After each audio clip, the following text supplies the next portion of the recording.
Quando nós pensamos na greve dos trabalhadores e das trabalhadoras, basicamente têxteis, aqui de São Paulo, nós temos de ter muita cautela para não cometer o anacronismo de pensar que naquela época os fatos se interconectavam com a velocidade com que isso se dá hoje. Por exemplo, como relacionar a greve de 17 com a exposição da Anita Malfatti, que foi também 17? Como conectar a greve de 17 com a ruptura da República Brasileira com as potências do eixo, que também se dá em 17, e o anúncio de envio minúsculas, mas de tropas brasileiras para o ambiente. 17 é um ano em que o custo de vida, o nome antigo de inflação, dispara aqui no Brasil. Então, esse fato tem, para mim, relevância, e ele é interconectado com a guerra, mas não há muita ligação, é um fenômeno muito local, eu acredito. São Paulo não era núcleo industrial no Brasil, quer dizer, estava começando essa aventura. O Rio de Janeiro ainda era o núcleo industrial. E, a rigor, em 1917, qual era o quadro social trabalhista do Brasil, dos trabalhadores?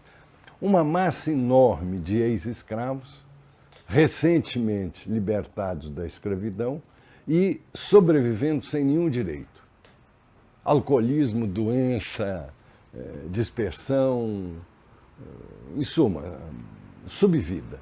E, para enfrentar os desafios da industrialização, a importação de mão de obra relativamente qualificada, também sem direitos.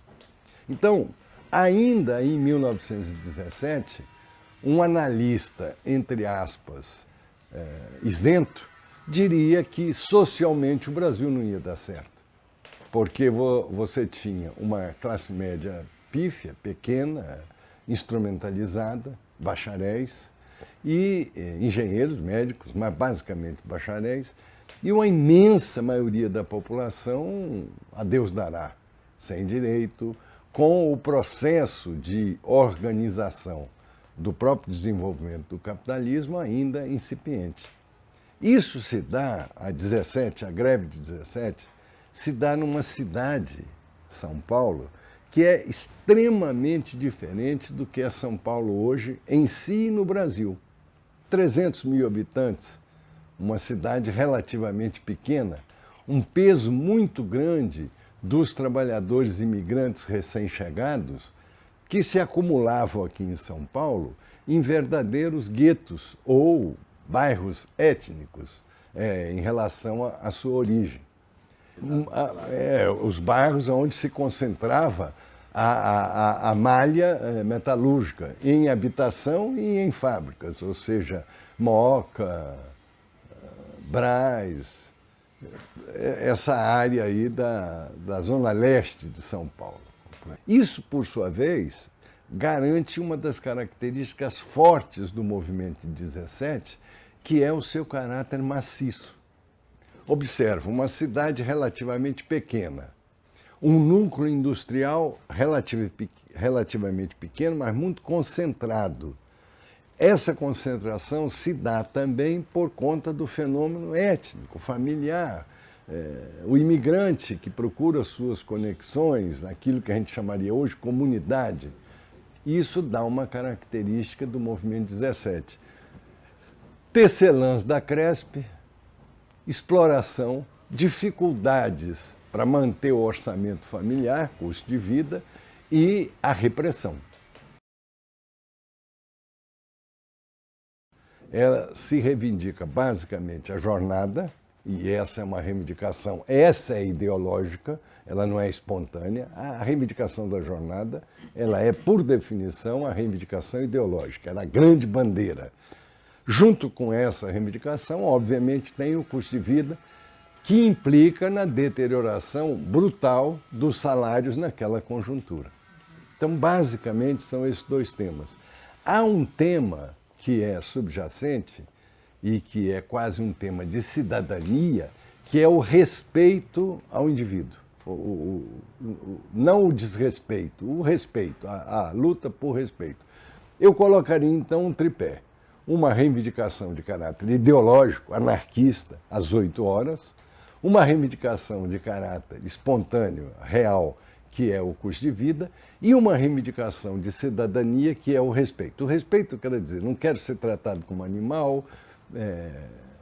Exemplo disso é a preocupação da greve pelas condições de trabalho de mulheres e crianças.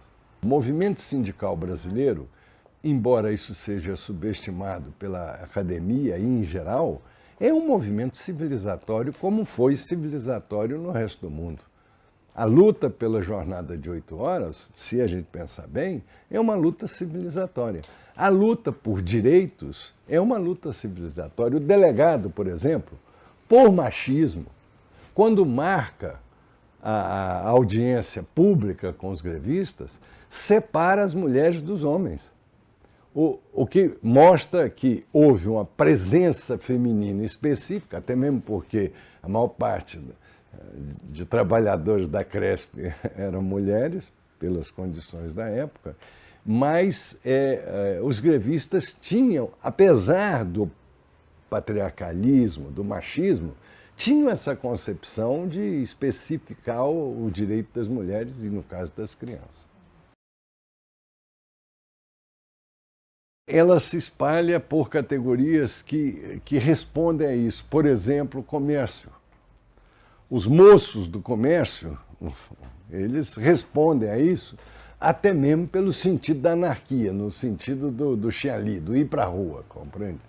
Ela tem repercussões em setores do transporte, como eu digo, repercussões até carregando-a para o Paraná, ferroviários, e ela vai atingir metalúrgico, que era uma categoria muito incipiente, era mais presente na geopolítica do Rio de Janeiro do que naquela época em São Paulo.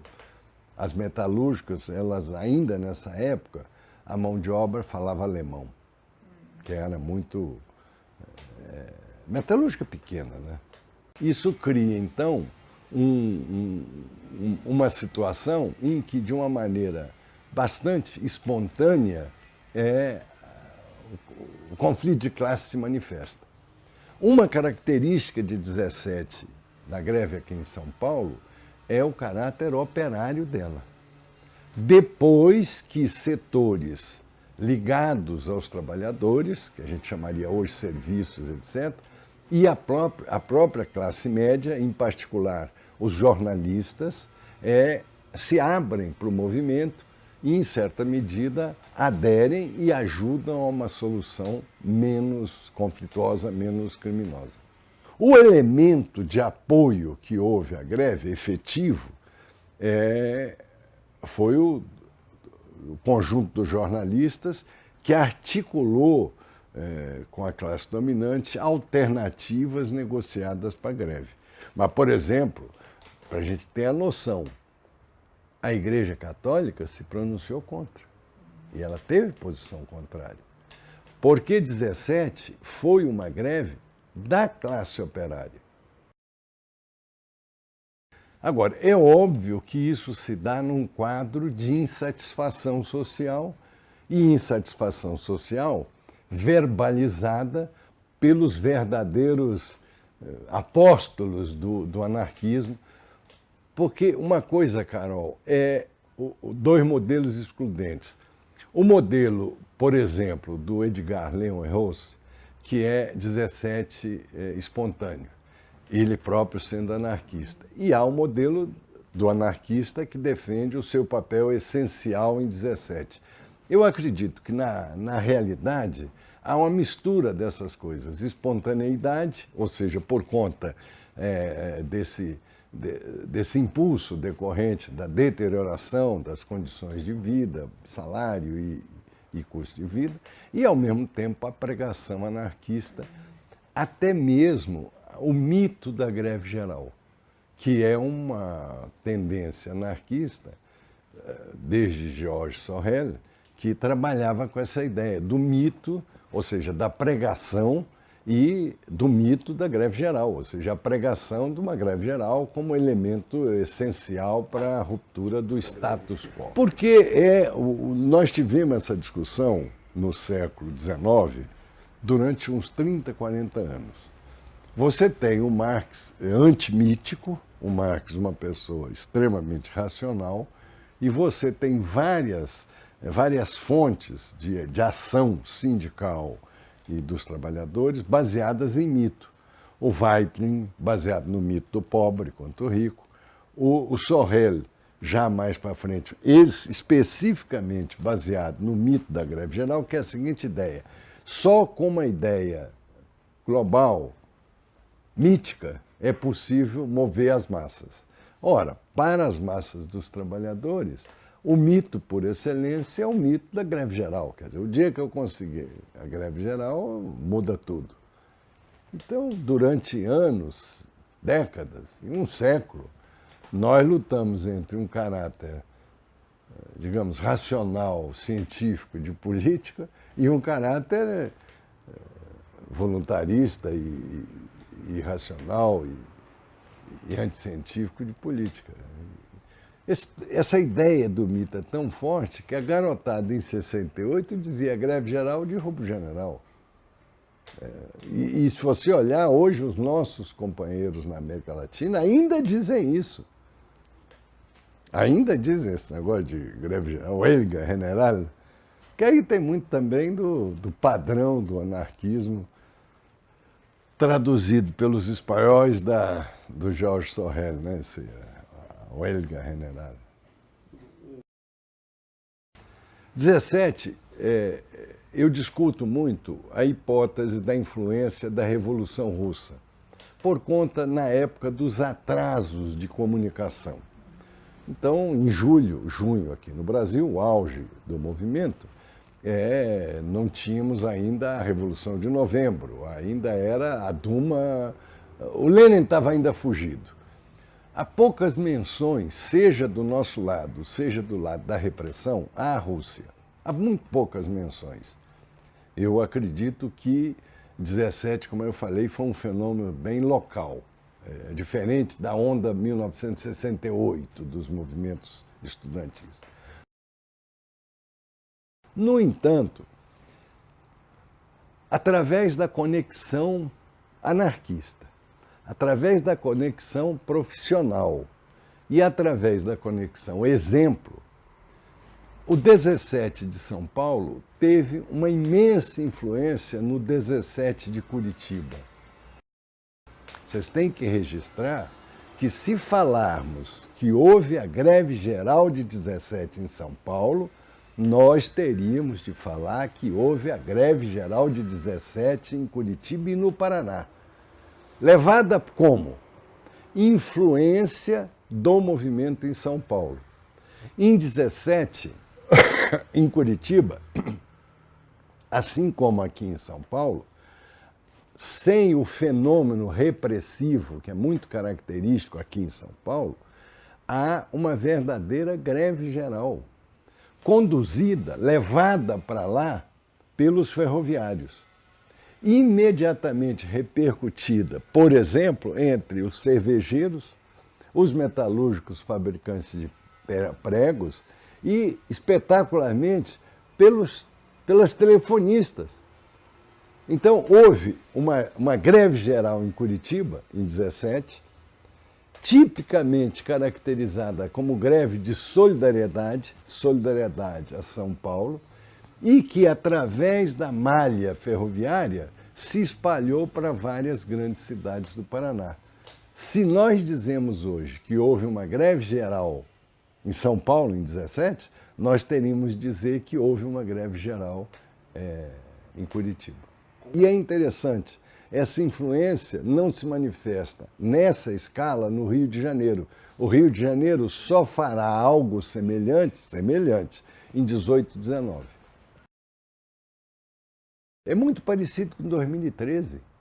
É incompreensível 2013 no Brasil se você não adicionar na equação a repressão estúpida que houve aqui em São Paulo, que funcionou como estopim ao invés de funcionar como repressão, como bombeiro. Então, em 17 houve isso, com um fato muito significativo. A elite dominante utilizou claramente os instrumentos do Estado como Estado clássico repressor. O Edson Luiz, por exemplo, representa 68. Embora haja outros muito mais. Tem a luta social, vou dizer de uma maneira elegante, ela busca símbolos. Não há uma luta social que não se encarne em símbolos. E, em geral, esses símbolos ou são datas, ou locais, ou indivíduos. E se o indivíduo é Marte, então fica. Quer dizer, o Martinez é um dos muito mortos, mas o Martinez é o morto, o que encarna a revolta, a luta, a repressão. Jovem, né? 21 anos, jovem, acabado de chegar no Brasil e sapateiro, acho que era sapateiro, se não me engano. Então você vê, tem toda uma... Aí é aquela história da simbologia. Quando a gente analisa uma greve, qualquer que seja grande, histórica, você tem que levar em conta, a partir de análise econômica, social, política, etc., tem que levar em conta a simbologia. Quer dizer, o 17 na Rússia mostra isso, a simbologia do Aurora dando tiro. A classe dominante brasileira, ela tem uma característica, ela é selvagem, brutal, malévola, mas ela é profundamente incagaçável, né? Até desproporcionalmente ameaça real, compreende? Então isso é possível, eu não sei te dizer porque não fui estudar especificamente, mas que houve um pânico na classe dominante, houve. Eu não sei em que medida, por exemplo, deveria se investigar que padrão de fugas de São Paulo houve. Como, na frente, as revoltas tenentistas vão produzir. Né? O 22, 25, etc., vai produzir muita fuga. Eu não sei, eu não tenho também não investiguei isso. Mas essa característica, a medida da ferocidade da classe dominante é também concomitante com a sua pusilanimidade. Então é possível que isso seja... É um movimento espontâneo, a repressão o dramatiza, ao dramatizar ele transfere-se para a sociedade, que em certa medida, com medo ou não, dá apoio. Eu não vou ao teatro, não sei se é por apoio à greve, não deve ser, mas de qualquer jeito aconteceu. E a partir daí, eu acredito que 17 abre muita lição para a classe dominante aqui em São Paulo, em termos de preocupações, brincando, Street vence Cresp. Street é o Jorge Street, Cresp é o Cotonio Fisse. Então, a ideia de enquadrar, a ideia de trabalhar com lideranças próprias, etc., coisa que já no Rio já vinha acontecendo. Não, esse comitê, ele é a junção entre o espontâneo que o movimento representou e a tentativa mínima de organicidade. Esse comitê, então... comando de greve? Tem o que seria hoje um comando de greve surgido na própria greve, exatamente na medida em que as entidades sindicais eram relativamente fracas na dimensão que o movimento tomou. Porque elas eram relativamente fortes para enfrentar uma situação pontual no cotonifício ou na ferrovia, etc. Mas para aquele movimento elas eram fracas. Esse Comitê de Defesa Proletária, ele procura agregar e é realmente o conduto de negociação com a comissão dos jornalistas que articula a negociação. Buffer, como os americanos falariam, buffer, o articulador, o controlador, o passepartout, sabe? Ela é engraçado, pelo que a gente sabe, só um jornal grande não aderiu a essa comissão, foi o Jornal do Comércio, que continuou, mesmo com a existência dessa comissão, numa ativa campanha antitrabalhador, antigreve. Aliás, é o único jornal onde a gente registra menção específica à Rússia comunista. Não podemos deixar surgir entre nós um Lenin. É o Jornal do Comércio. Essa comissão de jornalistas, ela exatamente funciona entre o Comitê de Defesa Proletária, que representava naquele momento, nas dificuldades, etc., da greve, e a direção dos empresários, que não se manifesta a não ser pelo rigorismo do Estado, pela repressão, ela representa esse ponto de passagem. Mas é também um elemento que a gente pensa uma adesão da classe média aos propósitos da greve. Deixa eu te dar um exemplo.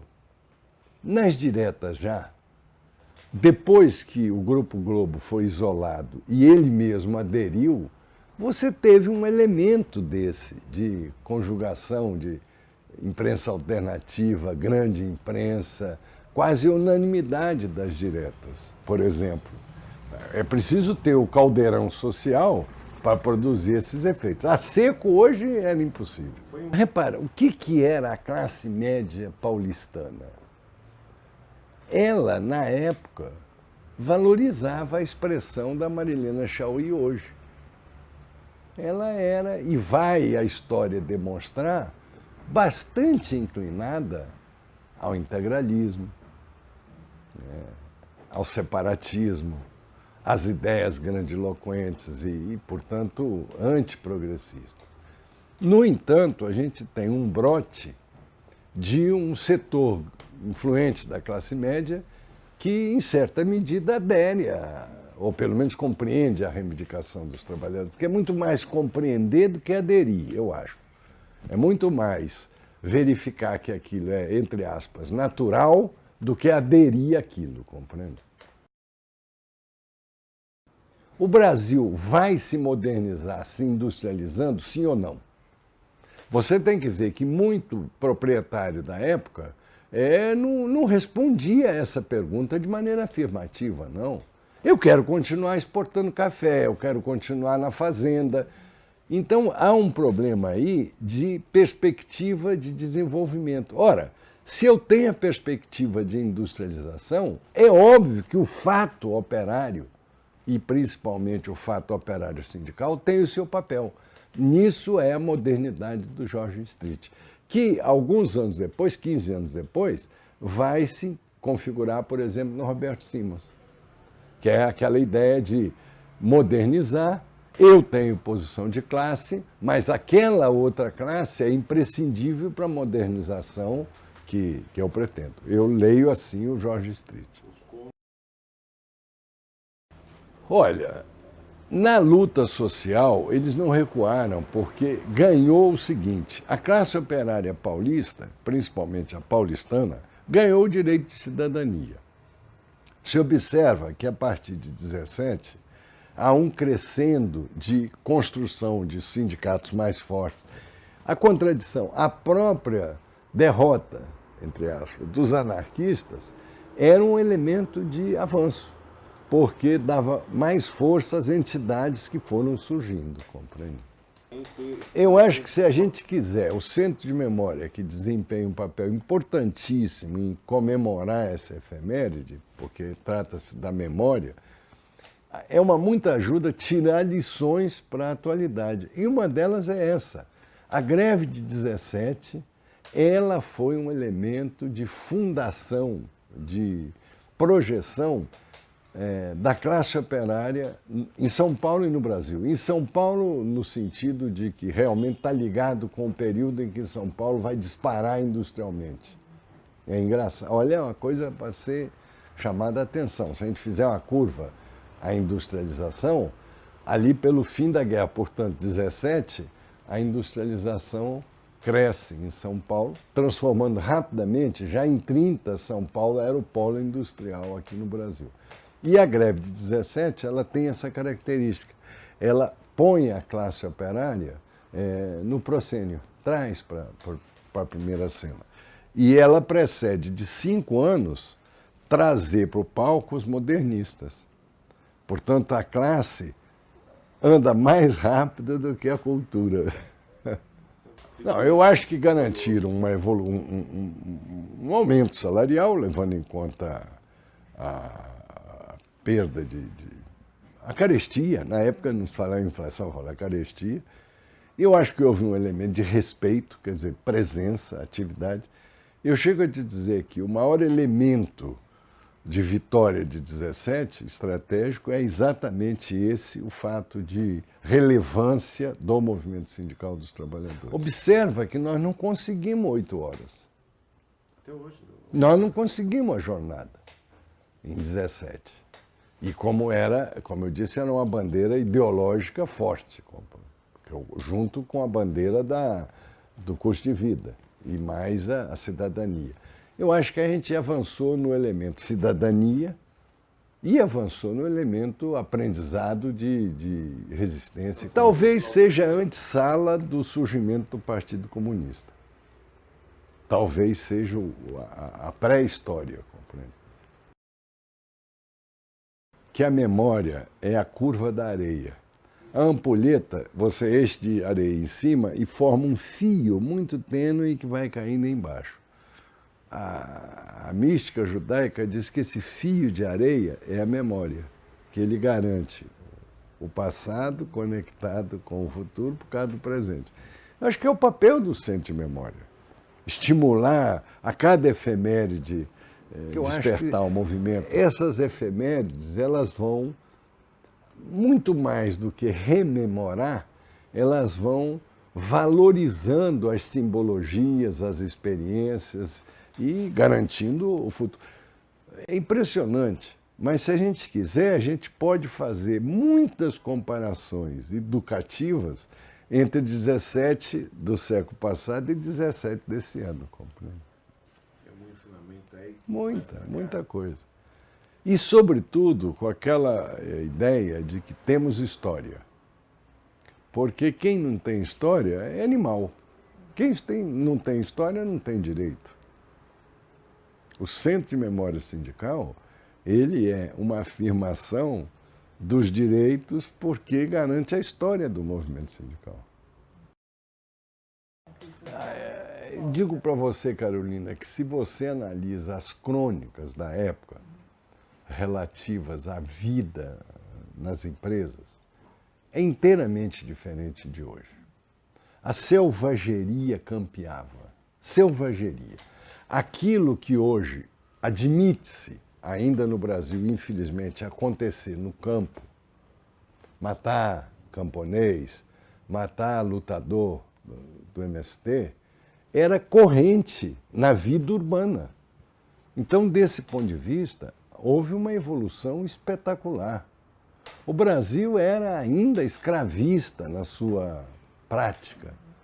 Então, mesmo que conquistas absolutas não tenham avançado tanto, há realmente uma mudança que é a mudança do progresso, no qual o papel civilizador do sindicato foi forte. Então, há mudança. Nós temos hoje, se você pensar, a exploração continua, mas os padrões de exploração e, sobretudo, as relações entre as classes, elas mudaram. E mudaram. Como é que era a democracia nossa em 17? Quem votava? Você não votava. Você não votava. Você fazia greve, mas você não votava. Olha, isso já é água para o vinho, pelo menos para metade da mão de obra. Eu faço greve, posso votar? Posso votar errado, mas posso votar. Você não podia votar em 17. Estou dando um exemplo prático. Então, desse ponto de vista, eu acho que nós evoluímos. E o movimento sindical, e falando especificamente, o mito da greve do 17, teve um papel muito grande nessa evolução. O brasileiro hoje é muito mais cidadão do que era em 17 do século passado. E essa evolução tem o Getúlio, mas se você quiser ser muito justiceiro, você tem que botar Getúlio e movimento sindical, que funcionam como elemento modernizante.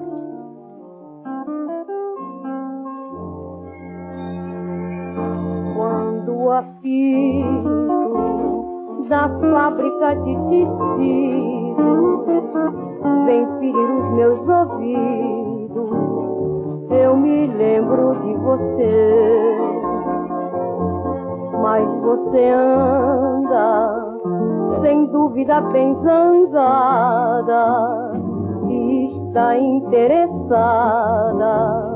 em fingir que não me vê. Você que atende ao apito